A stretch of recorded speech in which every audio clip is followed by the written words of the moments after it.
साथियों नमस्कार। The study PCS academy में आप लोगों का स्वागत है। तो आज हम लोग इस वीडियो में करने वाले हैं प्राचीन भारत का इतिहास, जो अब तक का बीपीएससी के द्वारा आयोजित किए गई परीक्षाओं में पूछा गया इतिहास का जो प्रश्न है उसके बारे में पढ़ेंगे, जिसमें प्राचीन भारत के इतिहास के बारे में पढ़ेंगे। तो चलिए इसकी शुरुआत करते हैं हम लोग। तो देखिए, प्राचीन काल में गंगा के जो दक्षिण का क्षेत्र को क्या कहा जाता था? तो इसका जो आंसर होगा उपयुक्त में से कोई नहीं। प्राचीन काल में गंगा के दक्षिण का जो क्षेत्र होता था उसको मगध के नाम से जाना जाता था। महाभारत में वर्णित प्राचीन भारत में वैदिक कालीन साम्राज्य को, देखिए महाभारत में वर्णित जो प्राचीन भारत में जो वैदिक काल का जो साम्राज्य था उसको अनर्त बोला जाता था। तक्षशिला सिंधु और झेलम नदी के बीच उत्तर पश्चिम सीमा पर स्थित है। पूछेगा तक्षशिला जो है सिंधु और झेलम नदी के बीच में है, ठीक है, और ये उत्तर पश्चिम सीमा पर स्थित है। चोल साम्राज्य गोदावरी नदी के दक्षिण भाग में स्थित था। तो चोल जो साम्राज्य था गोदावरी नदी के दक्षिण भाग में स्थित था। देखते हैं आगे हम लोग कि भारत के उपमहाद्वीप में लोहे का प्रयोग कब हुआ था? इसका भी आंसर हो जाएगा उपयुक्त में से कोई नहीं, क्योंकि हम लोग जानते हैं कि भारतीय उपमहाद्वीप में लोहे का उपयोग का कोई प्राचीनतम तिथि निश्चित नहीं है। ये रेडियो कार्बन डेटिंग पद्धति के अनुसार लोहे का प्रयोग 1000 ईसा पूर्व के बाद प्रारंभ हुआ था, ठीक है, 1000 ईसा पूर्व के बाद प्रारंभ हुआ था। पुरातात्विक साक्ष्यों में लोहे का प्राचीनतम साक्ष्य 1500 ईसा पूर्व का प्राप्त हुआ है। पुरातात्विक जो साक्ष्य में लोहे का प्राचीनतम जो साक्ष्य मिला था वो 1500 ईस्वी पूर्व का मिला था, ठीक है, 1500 ईस्वी पूर्व का मिला था। नेक्स्ट हम लोग देखेंगे कि दूसरी शताब्दी के आसपास संस्कृत का शिलालेख के अनुसार सुदर्शन झील का जो एक कृत्रिम जलाशय की मरम्मत किसने कराया था? तो रुद्रदामन, ये शक वंश का राजा था रुद्रदामन, ठीक है। इसी का एकमात्र अभिलेख है जूनागढ़ अभिलेख, ठीक है, जो संस्कृत का प्राचीन अभिलेख है। सुदर्शन झील का जो निर्माण किया था चंद्रगुप्त मौर्य के द्वारा किया गया था, और उसके जो प्रांतीय शासक थे पुष्यगुप्त थे। कौन थे? पुष्यगुप्त। सुदर्शन झील का प्रथम बार मरम्मत रुद्रदामन ने और दूसरी बार मरम्मत जो कराया था स्कंदगुप्त ने। ये गुप्त वंश का शासक था, स्कंदगुप्त के द्वारा। आगे हम लोग देखेंगे कि झांसी के पास देवगढ़ का मंदिर और इलाहाबाद के पास गढ़वा का मंदिर में बनी मूर्तियाँ किस कला का महत्वपूर्ण अवशेष है? जो देवगढ़ का मंदिर है गुप्त कला का अवशेष है। पूछेगा गढ़वा का मंदिर कहाँ है? तो इलाहाबाद में है।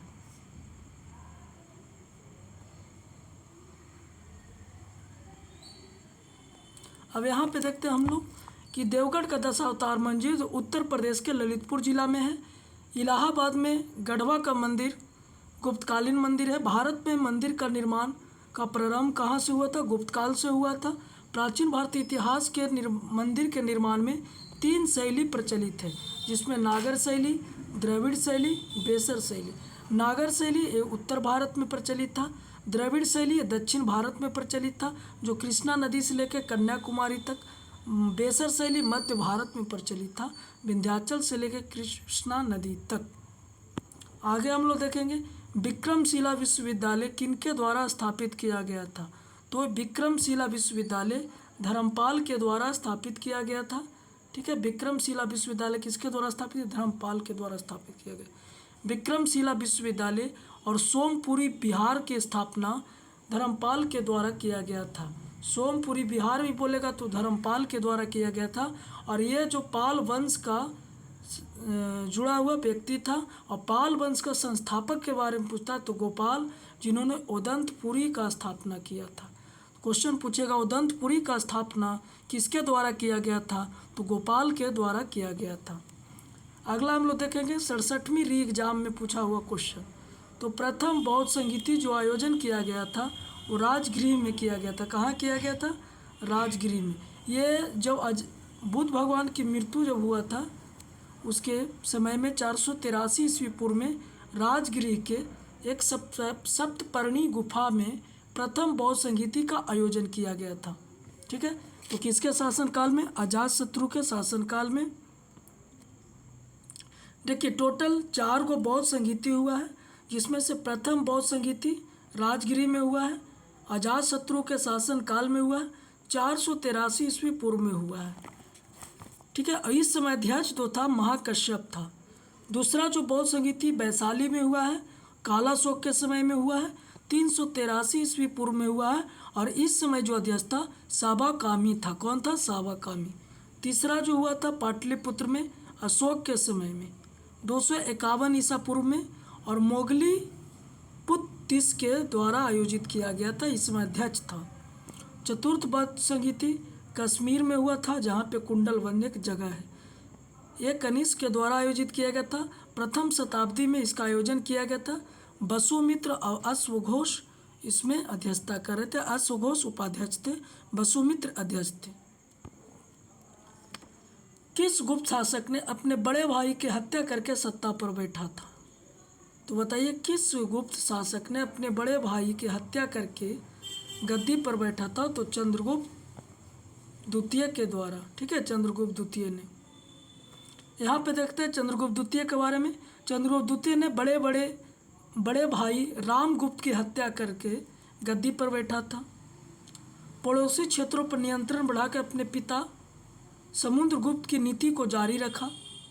चंद्रगुप्त द्वितीय ने विक्रमादित्य की उपाधि धारण किया। इंपॉर्टेंट है कि विक्रमादित्य को उपाधि किसने धारण किया था? चंद्रगुप्त द्वितीय ने। ठीक है, 380 से 415 ईस्वी तक शासन को स्वर्ण काल बोला जाता है। भारत का स्वर्ण युग बोला जाता है। ठीक है, गुप्त काल को। इस समय कला, साहित्य, स्थापत्य इत्यादि का अभूतपूर्व विकास हुआ। ठीक है, चीनी यात्री फाहियान आया था। किसके समय में? चंद्रगुप्त द्वितीय के समय में आया था। समुद्रगुप्त का पुत्र था और चंद्रगुप्त प्रथम का पौत्र था। सांची के अभिलेख में देवराज और परवर शेर भी कहा गया। किसको? चंद्रगुप्त द्वितीय को। विक्रमादित्य ने अपनी दूसरी राजधानी उज्जैनी को बनाया था। ठीक है, पहला राजधानी पाटलिपुत्र, दूसरा राजधानी उज्जैनी था। चंद्रगुप्त ने विद्वानों को संरक्षण दिया था। उसके दरबार में 9 रत्न रहता था। चंद्रगुप्त द्वितीय के दरबार में 9 रत्न रहता था, जिसमें मुख्य इंपॉर्टेंट है कालिदास, जिसकी पुस्तक है रघुवंशम का ऋतु संहारम। बरामहिर, धन्वंतरी। वर्धन राजवंश की स्थापना किसने किया था? तो वर्धन राजवंश की स्थापना पुष्यभूति के द्वारा किया गया था। किसके द्वारा? पुष्यभूति के द्वारा। गुप्तों के बाद उत्तर भारत में सबसे अधिक साम्राज्य का विस्तार करने वाला जो वंश था वो वर्धन वंश ही था। इस वंश का उदय हरियाणा के थानेश्वर में हुआ था। ठीक है, पूछेगा वर्धन वंश का उदय जो हुआ था कहाँ हुआ था? तो हरियाणा के थानेश्वर में हुआ था। वानभट्ट ने हर्षचरित्र में पुष्यभूति को वर्धन वंश का संस्थापक बताया है। ठीक है, तो हर्षचरित्र का लेखक कौन है? तो वानभट्ट है, और इसमें पुष्यभूति को संस्थापक बताया है। इसके अलावा वानभट्ट का अन्य जो लिखे हैं किताब कादम्बरी है, चंडी शतक है। तो वानभट्ट के द्वारा हर्षचरित, कादम्बरी, चंडी शतक 3 पुस्तक है, इंपॉर्टेंट है। रोमन साम्राज्य से व्यापारिक संबंध किसने स्थापित किया था? तो कुषाणों ने स्थापित किया था। पार्थियनों के रोम से संबंध अच्छे नहीं थे, इसीलिए चाइना से व्यापार करने के लिए रोम को कुषाणों से मधुर संबंध बनाने पड़े। यह व्यापार महान सिल्क मार्ग तथा रेशम मार्ग के नाम से जाना जाता है। प्रथम शताब्दी में भारत और रोम के बीच मधुर संबंध का उल्लेख पेरिप्लस ऑफ द एरेथ्रियन सी में पता चलता है, जिसमें बंदरगाह का भी जानकारी मिलता है और इसकी लेखक की जानकारी नहीं है। ठीक है, ये बंदरगाह था अरेकमेडू, जो इसी में जानकारी मिलता है पेरिप्लस ऑफ द एरेथ्रियन सी में। नेक्स्ट हम लोग देखेंगे कि मगध का शासक बिम्बिसार का चिकित्सक कौन था? तो जीवक था। ठीक है, बिम्बिसार मगध सम्राट का संस्थापक था, यानी हर्यक वंश का संस्थापक था, और इसका जो शासन काल था 544 ईसा पूर्व से लेकर 492 ईसा पूर्व तक। गौतम बुद्ध के समय प्रसिद्ध वैद्य जीवक बिम्बिसार के दरबार में रहता था। अवंती के राजा चंद्रप्रद्योत से उसका युद्ध हुआ था, लेकिन बाद में मैत्री संबंध हो जाने से राज वैद्य जीवक को चंद्रप्रद्योत के इलाज के लिए भेजा गया था। चंद्रप्रद्योत को पीलिया नामक रोग का इलाज जीवक नहीं किया था, और जीवक जो था राजगृह का रहने वाले थे, राजगृह का ही रहने वाले थे, इनका जन्म हुआ था।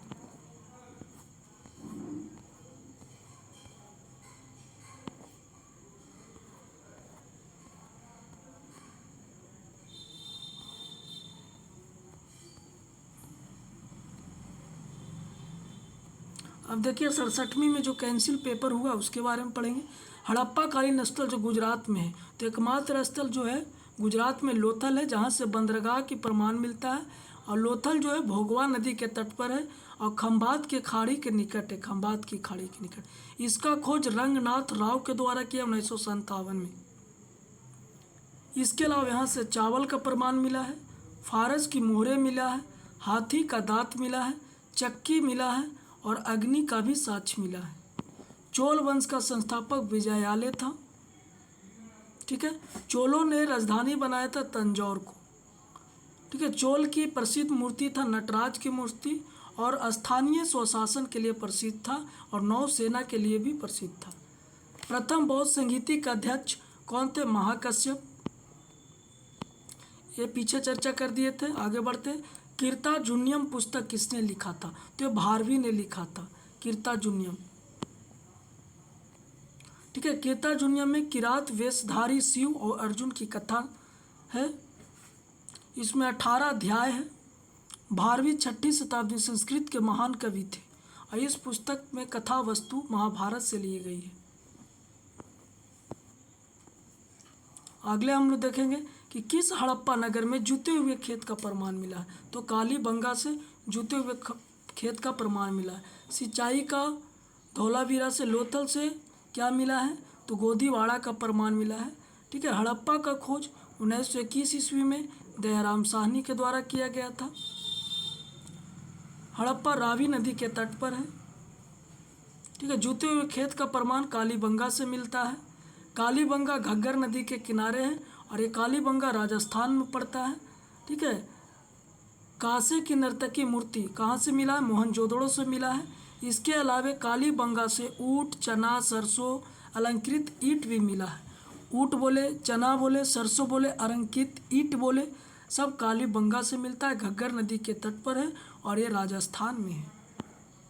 आगे देखते हो त्रिरत्न या 3 रत्न, जैसे सटीक ज्ञान, सच्ची आस्था और सटीक क्रिया, ये किससे संबंधित है? तो जैन धर्म से संबंधित है।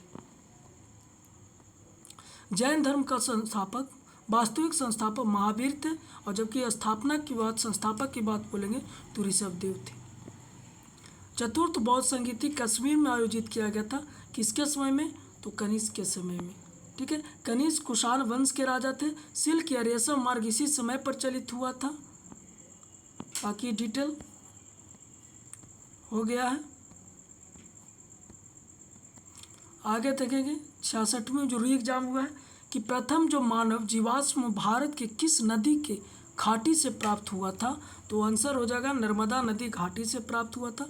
नर्मदा नदी को विश्व का प्राचीनतम घाटी के माना जाता है। सर्वप्रथम मानव का साक्ष्य यहाँ से मिला था,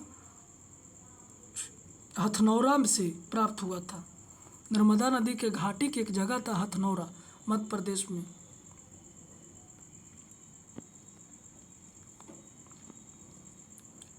भारत के पहले साम्राज्य की स्थापना किस शासक के द्वारा किया गया था?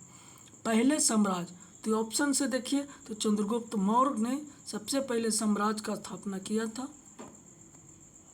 मौर्य वंश लगभग 137 वर्ष तक शासन किया था। अंतिम शासक मौर्य वंश का बृहदत्त था। सबसे शक्तिशाली और महान शासक जो सम्राट अशोक था, और सबसे अधिक अभिलेख अशोक के समय में चलाया गया था। यह साम्राज्य जो फैला था उत्तर पश्चिम में ईरान से लेकर पूर्व में बंगाल तक, और उत्तर में कश्मीर से लेकर दक्षिण में कर्नाटक तक फैला हुआ था।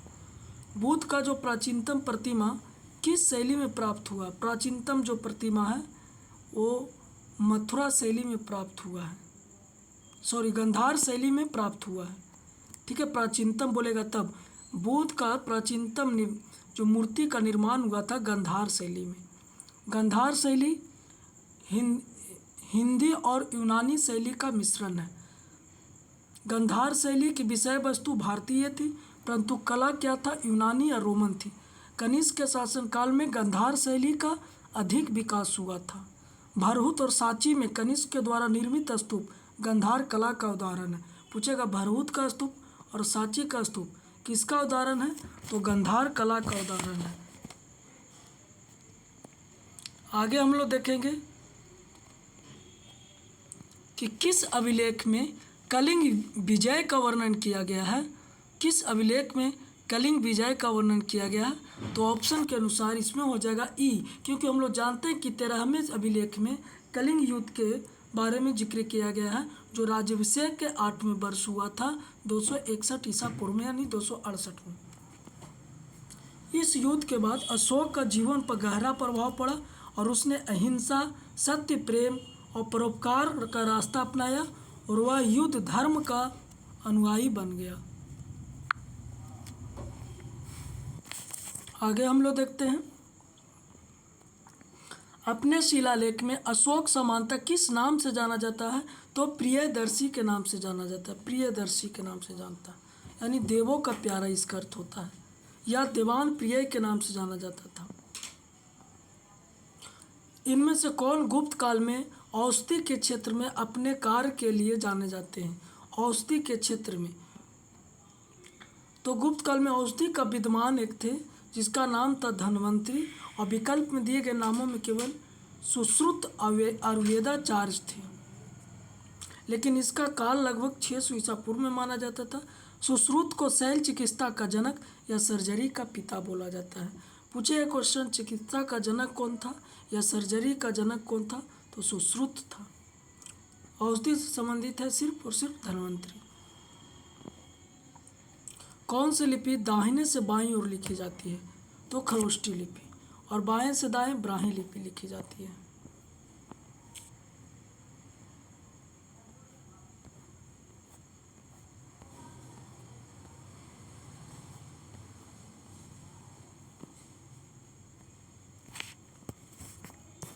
आगे हम लोग देखेंगे कि निम्नलिखित में से कौन सा बंदरगाह गुप्त काल में उत्तर भारत व्यापार के लिए उपयोग किया जाता, तो ताम्रलिप्ति बंदरगाह। ठीक है, भारत के पूर्वी तट पर ताम्रलिप्ति शहर का ताम्रलिप्ति बंदरगाह गुप्त काल का प्रमुख बंदरगाह था। यहाँ से दक्षिण पूर्व एशिया में व्यापार किया जाता था। पश्चिमी तट पर जो बंदरगाह था भड़ौच से व्यापार किया जाता था। ताम्रलिप्ति वर्तमान में पश्चिम बंगाल के मिदनापुर जिले में पड़ता है। ताम्रलिप्ति देखना है कि कौन सा कथन सही है। तो हड़प्पा का उत्खनन 1921 में किया गया था दयाराम साहनी के द्वारा। हड़प्पा पाकिस्तान में है, बिल्कुल सही। हड़प्पा रावी नदी के तट पर, ना कि ब्यास नदी के। हड़प्पा का उत्खनन राखल दास बनर्जी के द्वारा किया गया था, जी नहीं, दयाराम साहनी के द्वारा किया गया था। छत्र वाला ताम्र रथ हड़प्पा से मिला है, तो इसका आंसर हो जाएगा 1 और 2। कौन सी नदी सप्त सैंधव प्रदेश में समाविष्ट नहीं थी, तो ए आंसर हो जाएगा साबरमती। देखिए, एक तरफ प्राचीन नाम है नदियों का, एक तरफ वर्तमान नाम है। तो देखते हैं हम लोग, कुब्र का कुर्रम वर्तमान नाम है, कुबा का काबुल है, बीज तथा झेलम, आस्किनी चिनाव, परुष्णी रावी, सदा नीरा गंडक और सरस्वती को घग्गर। चंद्रगुप्त मौर्य ने सेलुकस को बख्शीश के रूप में क्या दिया था, तो 500 हाथी दिया था। क्या दिया था, 500 हाथी दिया था। चंद्रगुप्त मौर्य वंश का संस्थापक था, जिसका जन्म 345 ईसा पूर्व में हुआ था।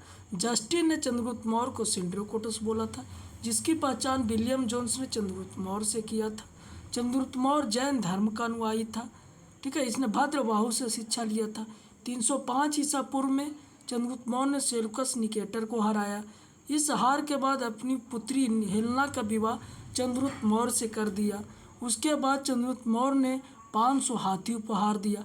उसके बदले में चंद्रगुप्त मौर्य को काबुल, कंधार, ठीक है, और मकरान का क्षेत्र था जो इनको दे दिया गया। सेल्यूकस ने भी उपहार स्वरूप चंद्रगुप्त मौर्य को 4 प्रदेश दिया था, काबुल, कंधार, हेरात, बलूचिस्तान।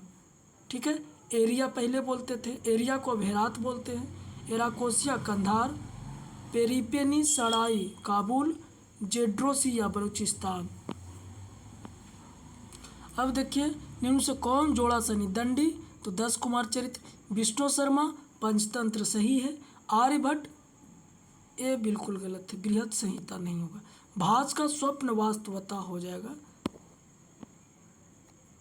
आर्यभट्ट की पुस्तक आर्यभट्टीय है, इंपोर्टेड कर लीजिएगा। आगे हम लोग देखते हैं कि विग्रहराज चतुर्थ ने अजमेर के 2.5 दिन का झोपड़ा नामक मस्जिद के पहले किसका निर्माण किया गया था, तो एक प्रकार का स्कूल था। ठीक है, विग्रहराज चतुर्थ ने 1153 के आसपास अजमेर में एक संस्कृत विद्यालय का निर्माण कराया था, जिसे तोड़कर 1192 में कुतुब उल ऐबक ने मस्जिद का निर्माण करवाया और आगे चलकर 1213 में इल्तुतमिश ने इस मस्जिद को और आकर्षक बनवाया था। कल्हन राज तरंगिणी लिखा था, बिल्कुल सही है। इब्न बतूता दिल्ली का काजी नियुक्त किया, बिल्कुल सही है। हमीद लाहौरी ने पादशाह नामा लिखा था, ये भी सही है। अमीर खुसरो का सितार वादक का जन्म हमीदा बानो बेगम हुमायूं नामा जी नहीं, गुलबदन बेगम ने लिखा है। गौतम बुद्ध ने अपना प्रथम उपदेश कहाँ दिया था, प्रथम उपदेश सारनाथ में। सबसे अधिक उपदेश श्रावस्ती में। ज्ञान कहाँ प्राप्त हुए, तो बोध गया में। जन्म कब हुआ, 563 ईसा पूर्व में कपिल वस्तु के लुम्बिनी नामक गांव में। 35 वर्ष की अवस्था में इनको ज्ञान प्राप्त हुआ था फल्गु नदी के तट पर, जिसको निरंजना नदी बोलते हैं। ठीक है, और पीपल वृक्ष के नीचे हुआ था, वैशाख पूर्णिमा के दिन था। जो इन्होंने जो ज्ञान देता था पाली भाषा में उपदेश देता था, और पहला उपदेश दिया था उसी को हम लोग धर्म चक्र परिवर्तन बोलते हैं। इन्होंने 5 ब्राह्मणों को शिष्य बनाया था, भाष्या, महानामा, कौंडिन्य, वेदिया, अश्वजित। भारत में पशुपालन कृषि का प्राचीनतम साक्ष्य कहाँ से मिला है, तो मेहरगढ़ से मिला है। सर्वप्रथम कृषि एवं पशुपालन का साक्ष्य मेहरगढ़ से मिला है। मेहरगढ़ भारतीय उपमहाद्वीप की सबसे पुरानी बस्ती है। ठीक है, सबसे पुरानी बस्ती मेहरगढ़। इस स्थान से घोड़ा मिला है, गधा, खच्चर जैसे मालवाहक का प्रमाण मिला है। भारतीय उपमहाद्वीप में कृषि का प्राचीनतम प्रमाण नवपाषाण काल में मिलता है। कृषि का प्राचीनतम प्रमाण नवपाषाण काल में मिलता है। इस काल में कृषि, पशुपालन, पत्थरों का औजार आदि का विकास हुआ था। किस काल में, तो नवपाषाण काल में। वर्तमान में मेहरगढ़ पाकिस्तान में स्थित है। इनमें से किसने सर्वप्रथम व्यापक पैमाने पर स्वर्ण मुद्रा चलाया था, तो बीम कटफिशस ने व्यापक पैमाने पर स्वर्ण मुद्रा चलाया था। ठीक है, स्वर्ण मुद्रा चलाया था। बीम कटफिशस ने महेश्वर की उपाधि धारण किया था। कुषाण वंश का ये प्रथम शासक था। यह कनिष्क का पिता भी था, बीम कटफिशस। इनमें से पहली बार यह व्याख्या की थी, पृथ्वी अपने धुरी पर घूमने के कारण प्रतिदिन सूर्योदय सूर्यास्त होता है। किसके द्वारा कहा गया था, तो आर्यभट्ट के द्वारा किया गया था, जिसने आर्यभट्टीय पुस्तक लिखा था।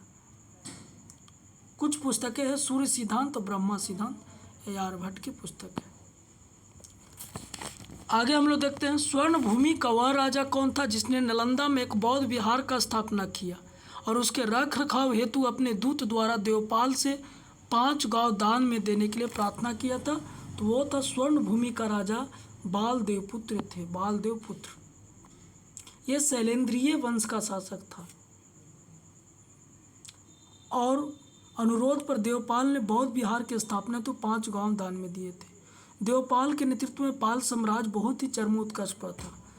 इसने राष्ट्रकूट वंश के शासक अमोघ वर्ष को पराजित किया था और देवपाल को परम सौगात बोला जाता है। पेरिप्लस ऑफ द एर्थीरियन सी के लेखक की जानकारी नहीं है।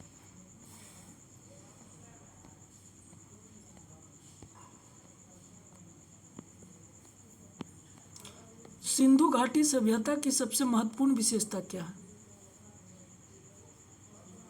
तो इसकी सबसे महत्वपूर्ण विशेषता पके ईंट से की बनी इमारत। यहाँ पे देखिए, पकी हुई ईंट की प्रधानता नगरीय सभ्यता, कांस्ययुगीन सभ्यता, आदि ऐतिहासिक सभ्यता और व्यापार प्रधान की सभ्यता था। मेगास्थनीज किसका दूत था? तो सेल्यूकस निकेटर का दूत था। मेगास्थनीज का पुस्तक है इंडिका, जिसमें मौर्य काल के समाज के बारे में और संस्कृति के बारे में जानकारी देता है। मौर्य काल के समाज और संस्कृति के बारे में जानकारी देता है। अर्थशास्त्र, यह शासन कला यानी कानून के बारे में जानकारी देता है। कौटिल्य के द्वारा लिखा गया। त्रिपिटक किसकी धार्मिक ग्रंथ है? त्रिपिटक, ठीक है, त्रिपिटक ये बौद्ध धर्म है।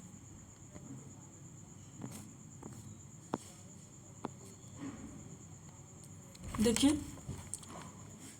विनय पिटक उपाली ने लिखा है, सूत पिटक आनंद ने संकलन करता है और अभिधम पिटक मोगली तिस्पुट ने लिखा है। अब देखिए, विनय पिटक से विनय न है तो नियम हो जाएगा। सूत पिटक से बुद्ध का उपदेश का जानकारी मिलता है। अभिधम पिटक से दार्शनिक का जानकारी मिलता है। धम्म का मूल संदेश क्या है? तो धम्म शब्द का प्रयोग, जिसका तात्पर्य प्रजा के नैतिक उत्थान के लिए प्रयोग किया गया था, प्रस्तुत की गई थी आचार संहिता से। अशोक ने धम्म की जो परिभाषा दी है वो राहलोवाद सूत्र से ली गई है। धम्म की परिभाषा कहाँ से दी है? राहलोवाद सूत्र से दिया गया। भारत में शिलालेख का प्रचलन अशोक के द्वारा शुरू किया गया था, ठीक है। और अशोक पुराणों में अशोक को हम लोग अशोक वर्धन कहते हैं। अब पुराणों की संख्या 18 है और सबसे पुराना पुराण मत्स्य पुराण है। आगे हम लोग देखेंगे कि मौर्य साम्राज्य 7 वर्गों में विभाजन का विशेष रूप से उल्लेखित किया जाता है।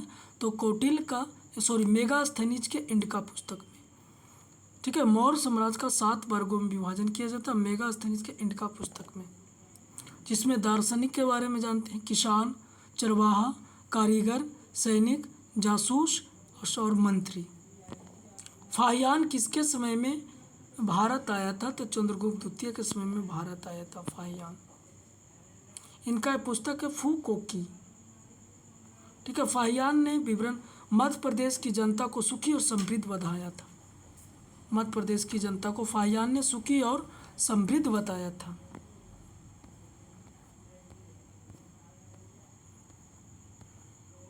नेक्स्ट देखेंगे हम लोग कि चोल काल किसके लिए प्रसिद्ध था? तो विलेज असेंबली के लिए प्रसिद्ध था, यानी ग्राम पंचायत के लिए प्रसिद्ध था। चोल जो साम्राज्य था 6 मंडल में 6 प्रांत में विभाजित था। सर्वाधिक जो विस्तार किया गया था चोल साम्राज्य का राजेंद्र प्रथम के द्वारा किया गया था। दक्षिण भारत के मंदिरों का आकर्षक जो द्वार होता है उसको गोपुरम बोलते हैं, ठीक है। द्वार को गोपुरम, शिखर, ठीक है।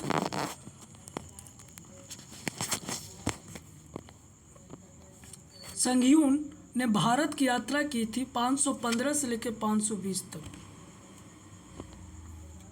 भारत आने वाले अन्य चीनी यात्री था फाहियान, ह्यूएनसांग, इतिसन। किस हड़प्पा कालीन स्थल से टेराकोटा का हल मिला है? तो बनावली से मिला है, ठीक है। टेराकोटा जूते हुए खेत बोलेगा तो कालीबंगा से। और अग्नि का साक्ष्य लोथल से भी मिला है, ठीक है। गोदीवाड़ा लोथल से मिला है, भोगवा नदी के तट पर है। कालीबंगा राजस्थान में है, बनावली हरियाणा में है। कलिंग नरेश खारवेल का संबंध किस वंश से है? तो चेदी वंश से है,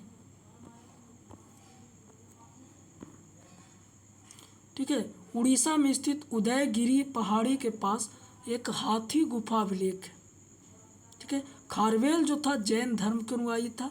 हाथी गुफा अभिलेख कलिंग नरेश खारवेल से संबंधित है, जो चेदी वंश से जुड़ा हुआ है, और ये उड़ीसा में हाथी गुफा अभिलेख है।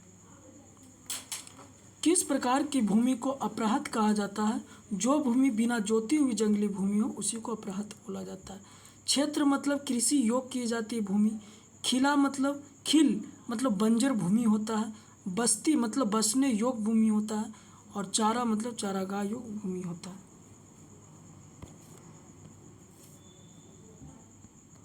हड़प्पा और मोहनजोदड़ो के उत्खनन से संबंधित व्यक्ति नहीं है, तो बीएस स्मिथ नहीं है। गौतम बुद्ध ने अपना पहला उपदेश सारनाथ में दिया था। जन्म कब हुआ था? सबसे अधिक उपदेश कहाँ दिया था? मृत्यु कब हो गया? 483 कुशीनगर में। भारत का नेपोलियन समुद्रगुप्त को बोला जाता है। इन्होंने सिक्का पर बीना बजाते हुए दिखाया था।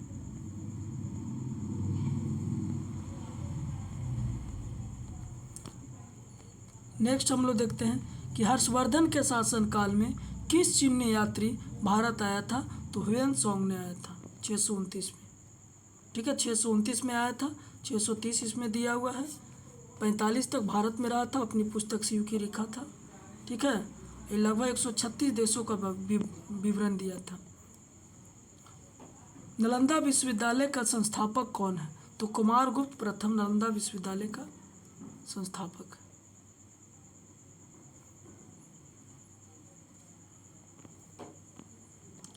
आगे हम लोग देखेंगे इंडिका पुस्तक का लेखक कौन है? तो मेगास्थनीज है। कौन सा हड़प्पा का बंदरगाह है? तो लोथल है। पीछे हम लोग कर लिए हैं। लोथल को मिन्नी हड़प्पा के भी नाम से जाना जाता है। हुनों का आक्रमण किसके समय? स्कंदगुप्त के समय में हुआ था। हुनों ने सर्वप्रथम 458 ईस्वी में भारत पर आक्रमण किया था। उस समय गुप्त शासक स्कंदगुप्त था। स्कंदगुप्त ने हुनों को पराजित कर उन्हें भेज दिया गया था, इसलिए विवश कर दिया। स्कंदगुप्त का 8वां राजा था जिन्होंने राजधानी पाटलिपुत्र था। कलहन का पुस्तक का नाम है राजतरंगी, जो कश्मीर के बारे में जानकारी देता है। किस अभिलेख में रुद्रदामन प्रथम की विभिन्न उपलब्धियों का वर्णन किया गया? तो जूनागढ़ अभिलेख में। इन्होंने सुदर्शन झील का मरम्मत कराया था। महावीर स्वामी का जन्म कहाँ हुआ था? तो सभी को पता है, कुंडग्राम में हुआ था। 540 ईसा पूर्व में हुआ था।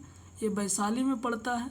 इनका पिता का नाम सिद्धार्थ था, माता का नाम त्रिशला था। 42 वर्ष की उम्र रिजुपालका नदी के तट पर साल वृक्ष के नीचे ज्ञान प्राप्ति हुआ था। इसी ज्ञान को हम लोग कैवल्य बोलते हैं। 468 ईसा पूर्व में इनकी मृत्यु पावापुरी में हो गया था। महात्मा बुद्ध का महापरिनिर्वाण कहाँ हुआ था?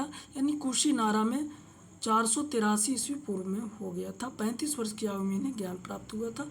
और जबकि इनका पिता का नाम सुदोधन था, और यही महावीर के पिता के नाम बोलेगा तो सिद्धार्थ, माता त्रिशला, इसकी माता का नाम महामाया था।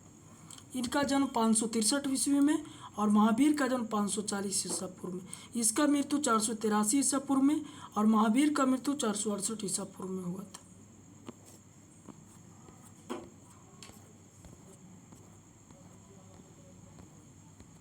आगे हम धर्म चक्र प्रवर्तन, जो प्रथम उपदेश देते हैं सारनाथ में, उसी को धर्म चक्र प्रवर्तन और पाली भाषा में उपदेश दिए। मगध की प्रारंभिक राजधानी सभी लोग को पता है, राजगिरी। अजातशत्रु किस वंश का जुड़ा हुआ? तो हर्यक वंश का जुड़ा हुआ। तृतीय बौद्ध संगीति कहाँ हुआ था? पाटलिपुत्र में हुआ था 251 ईसा पूर्व में। ठीक है, जिसकी अध्यक्षता मोगली पुत्र तीस के द्वारा किया गया था। तृतीय बौद्ध संगीति अशोक के समय में किया गया था। और तृतीय बौद्ध संगीति में ही अभिधम पिटक की रचना की था। प्रथम बौद्ध संगीति में सूत पिटक और विनय पिटक की रचना किया गया था। कौटिल्य का अर्थशास्त्र कितने अधिकरणों में बटा गया? तो 15 अधिकरण बांटा गया और 180 प्रकरण है। सेंड्रोकोटस से चंद्रगुप्त मौर्य की पहचान किसने किया था? तो विलियम जोन्स ने किया था सेंड्रोकोटस की पहचान। अशोक ने ब्राह्मी अभिलेखों को सर्वप्रथम किसने पढ़ा था? 1837 में जेम्स प्रिसेम के द्वारा पढ़ा गया था। ठीक है, जेम्स प्रिसेम के द्वारा पढ़ा गया था। आगे हम लोग देखेंगे अंतिम मौर्य सम्राट का नाम बताइए। तो बृहदत्त था। ठीक है, चंद्रगुप्त मौर्य ने नंद वंश के शासक घनानंद को पराजित करके मौर्य वंश की स्थापना किया था। और इस वंश का अंतिम शासक बृहदत्त था, और जिसकी हत्या उसका सेनापति पुष्यमित्र शुंग ने कर दिया था और शुंग वंश का स्थापना किया था। कनिष्क के शासनकाल में बौद्ध सभा किस नगर में आयोजित किया गया था? तो सभी को पता है, कश्मीर के कुंडल वन में, और जिसकी अध्यक्षता वसुमित्र के द्वारा और उपाध्यक्ष अश्वघोष थे। मेगास्थनीज का पुस्तक का नाम इंडका है। हर्षचरित्र बाणभट्ट के द्वारा लिखा गया है।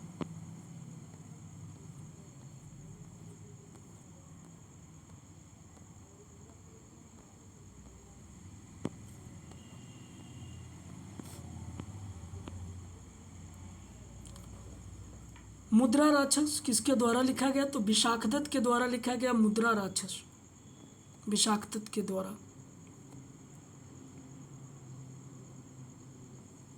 महावीर स्वामी का जन्म कहाँ हुआ था? कुंडग्राम में हुआ था। महात्मा बुद्ध का महापरिनिर्वाण मृत्यु कुशीनगर में हुआ था। ज्ञान प्राप्ति 35 वर्ष की उम्र में हुआ था। महात्मा बुद्ध धर्म चक्र प्रवर्तन, देखिए रिपीटेशन, पहला उपदेश कहाँ दिए थे? तो सारनाथ में दिए थे। मगध का प्रथम राजधानी कहाँ? तो गिरिव्रज था। नंद वंश के पश्चात मगध पर कौन सा वंश का उदय हुआ था? तो नंद वंश के बाद मौर्य वंश का उदय हुआ था। मौर्य काल में शिक्षा का सर्वाधिक प्रसिद्ध केंद्र कहाँ था? तो तक्षशिला था, जो पाकिस्तान में पड़ता है और सिंधु और झेलम नदी के बीच में है।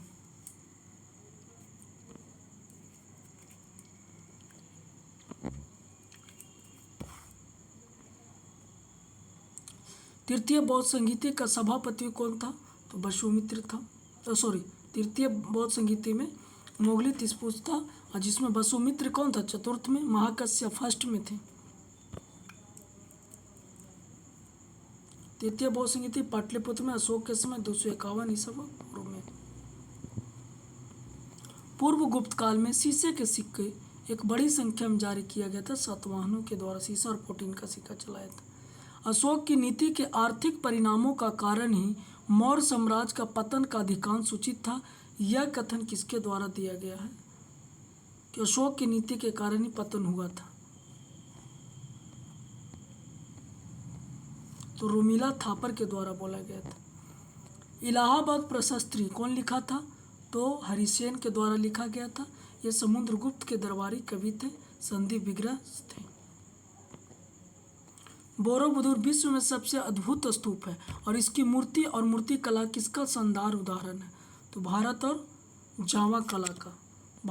जावा कला का बोरोबुदुर का मंदिर। प्रदोत कहाँ के राजा थे? तो अवंती के राजा थे, जिसकी इलाज के लिए जीवा को भेजा गया था।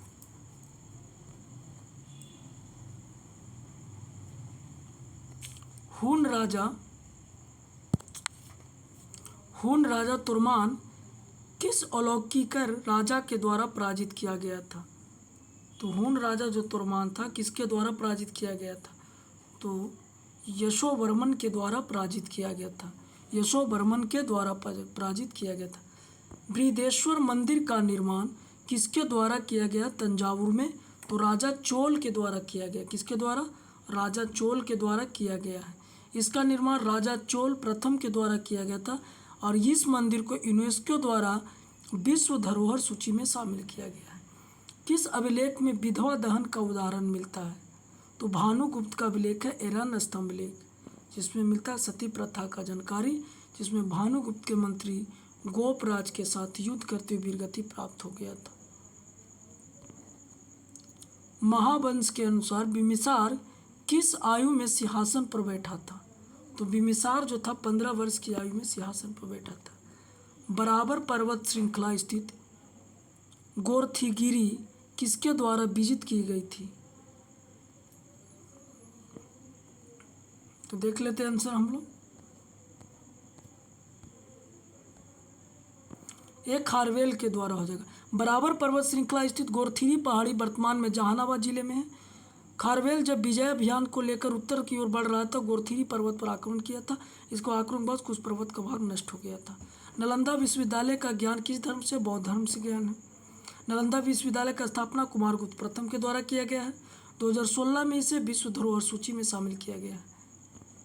अजातशत्रु हर्यक वंश किससे संबंधित है? महाविनिष्क्रमण के बाद सबसे पहले ज्ञान प्राप्ति का प्रयास किया गया था। तो अलार्म कलाम और रुद्रक रामपुत्र से। बुद्ध को एशिया का रोशनी बोला जाता है। 30 वर्ष की उम्र में गृह त्याग किए थे, 29 वर्ष की उम्र में, और 35 वर्ष की उम्र में ज्ञान प्राप्ति हुआ था। इनका गुरु था अलार्म कलाम, बाद में रुद्रक रामपुत्र बने थे। मौर्य वंश का अंतिम शासक कौन था? तो बृहदत्त था।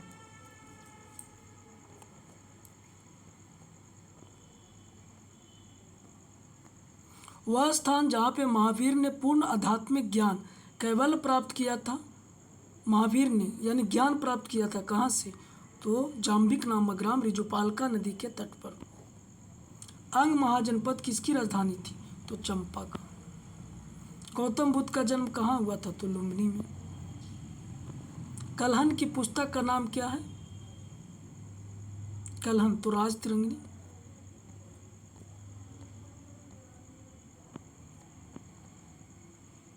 अजातशत्रु के शासनकाल में प्रथम बौद्ध संगीति का आयोजन किस नगर में किया गया था, तो राजगीर में। 483 ईसा पूर्व में महाकश्यप के अध्यक्षता में सूत पिटक और विनय पिटक की रचना किया गया था।